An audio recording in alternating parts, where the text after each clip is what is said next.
Hello மக்களே, welcome to Prema's Culinary. இன்னைக்கு நான் உங்கள்கிட்ட ஷேர் பண்ண போகிற ரெசிபி வந்து கத்திரிக்காய் சாதம், அதாவது வாங்கி பாத்னு சொல்லுவாங்க. இந்த கத்திரிக்காய் சாதம் வந்து ஃப்ரெஷ்ஷான ஒரு வாங்கி பாத் மசாலாவில் பண்ணுற ஒரு சாதம். ரொம்ப ஃப்ளேவர்ஃபுல்லாக இருக்கும். ஏன்னா இது பீனட் இருக்கும் அந்த பவுடரில். அதனால் இந்த சாதம் வந்து ரொம்ப ஃப்ளேவர்ஃபுல்லாக இருக்கும். வாங்க குயிக்காக இந்த சாதம் எப்படி பண்ணுறதுங்கிறத பார்த்துடலாம். இந்த வாங்கி பாத் மசாலா பவுடர் பண்ணுறதுக்காக நான் வந்து 2 டீஸ்பூன் வந்து துவரம்பருப்பு எடுத்து வச்சுருக்கேன். அதுக்கப்புறம் ஒரு 1.25 டீஸ்பூன் வந்து துருவின தேங்காய் எடுத்து வச்சுருக்கேன். அதுக்கப்புறம் 1 டீஸ்பூன் கொரியாண்டர் சீட்ஸ், அதாவது கொத்தமல்லி எடுத்து வச்சுருக்கேன். 1/2 டீஸ்பூன் பீனட்ஸ், அதாவது வேர்க்கடலை எடுத்து வச்சுருக்கேன். ஒரு 1/4 டீஸ்பூன் வந்து எள்ளு, கருப்பு எள்ளு எடுத்து வச்சுருக்கேன். நீங்கள் வெள்ளை எள்ளு கூட நீங்கள் யூஸ் பண்ணிக்கலாம். அதுக்கப்புறம் ஒரு 4 மிளகாய் வத்தல் எடுத்து வச்சுருக்கேன். நீங்கள் வந்து உங்கள் காரத்துக்கு தகுந்த மாதிரி நீங்கள் எடுத்துக்கோங்க. ஒரு கடாய் இல்லைன்னா ஒரு பேன் எடுத்துக்கோங்க. அதில் நான் வந்து 1 டீஸ்பூன் வந்து தேங்காய் எண்ணெய் சேர்க்குறேன். இப்போ நம்ம எல்லா இன்க்ரீடியன்ஸையும் இந்த பேனில் சேர்த்துடலாம். தேங்காயை தவிர பாக்கி எல்லா இன்க்ரீடியன்ஸையும் இந்த பேனில் சேர்த்துடலாம். பேனில் சேர்த்துட்டு நல்லா கோல்டன் ஆகிற வரைக்கும், பருப்பு நல்லா கோல்டன் ஆகிற வரைக்கும் இதை நல்லா வறுத்துக்குவோம்.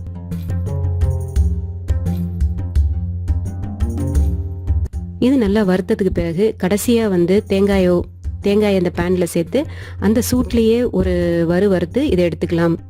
இது நல்லா ஆறினதுக்கு அப்புறம் இதை நல்லா பவுடர் பண்ணி எடுத்து வச்சுக்கலாம். இதை ஃபைன் பவுடராகவும் பண்ணலாம், இல்லைனா கொஞ்சம் கொரகொரப்பாகவும் அரைச்சிக்கலாம். நான் இப்போ நல்ல ஃபைன் பவுடராக இதை நான் அரைச்சிக்கிட்டேன். இப்போ கத்திரிக்காய் சாதம் பண்ணலாம். அதுக்கு நான் ஒரு கடாயை ஹீட் பண்ணிட்டேன். அதில் வந்து ஒரு 2 டேபிள் ஸ்பூன் வந்து ஆயில் வந்து தேங்காய் எண்ணெய் சேர்த்துருக்கேன். அப்புறம் வந்து 1 டீஸ்பூன் கடுகு சேர்த்துடுறேன். அதுக்கப்புறம் 1.5 டீஸ்பூன் கடலைப்பருப்பு சேர்க்குறேன். அதுக்கப்புறம் 2 மிளகாய் வத்தல் கிள்ளி அதில் சேர்த்துடுறேன். 1/4 டீஸ்பூன் பெருங்காயம் சேர்த்துடுறேன். பருப்பு நல்லா கோல்டன் ஆகணும், அதே நேரத்தில் கடுகும் பொரியணும். நல்லா வறுத்துக்கலாம். இதோட கருவேப்பிலை சேர்த்துடலாம். அதில் நான் அதோட பொடியாக நறுக்கின வெங்காயம் எடுத்து வச்சுருக்கேன், அதையும் சேர்த்துடுறேன்.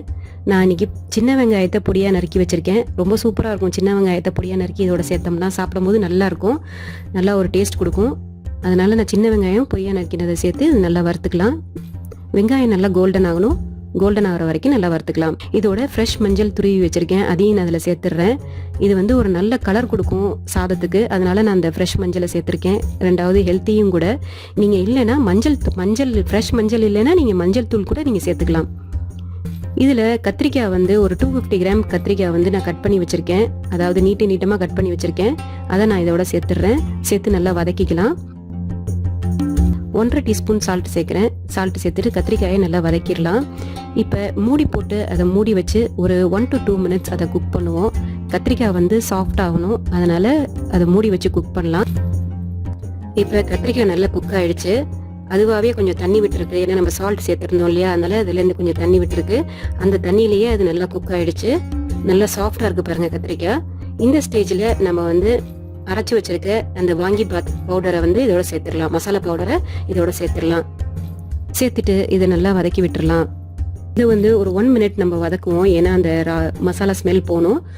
அதனால ஒரு 1 மினிட் வதக்கிடலாம். வதக்கினதுக்கப்புறம் நான் இந்த சாதத்தை சேர்க்குறேன். சாதம் வந்து நான் லெஃப்ட் ஓவர் ரைஸ் இருந்தது, அதை யூஸ் பண்ணிட்டேன். நீங்கள் வந்து புதுசாக வடிக்கிற சாதமாக இருந்ததுன்னா நல்லா அதை ஆற வச்சுட்டு ஆறின சாதத்தை நீங்கள் இதில் சேர்த்துக்குங்க. இது சாதம் நல்ல மசாலாவோட எல்லாமே நல்லா சேர்ந்து வரணும். அது மாதிரி சாதத்தை நல்லா மிக்ஸ் பண்ணி விட்டுருங்க. இந்த சாதத்தை கொஞ்சம் டேஸ்ட் பண்ணி பார்த்துருங்க. உங்களுக்கு உப்பு கம்மியாக இருந்ததுன்னா இந்த ஸ்டேஜில் உப்பு சேர்க்கலாம். பாருங்கள், இப்போ ரைஸ் ரெடி ஆகிடுச்சு. அவ்வளோ ஒரு வாசனையாக இருக்கும் இந்த சாதம். ட்ரை பண்ணி பாருங்கள். இந்த கோகோனட் ஆயில், இந்த பீனட்டு இதெல்லாம் சேர்ந்து இந்த சாதத்துக்கு பயங்கர ஃப்ளேவர்ஃபுல்லாக இருக்கும்.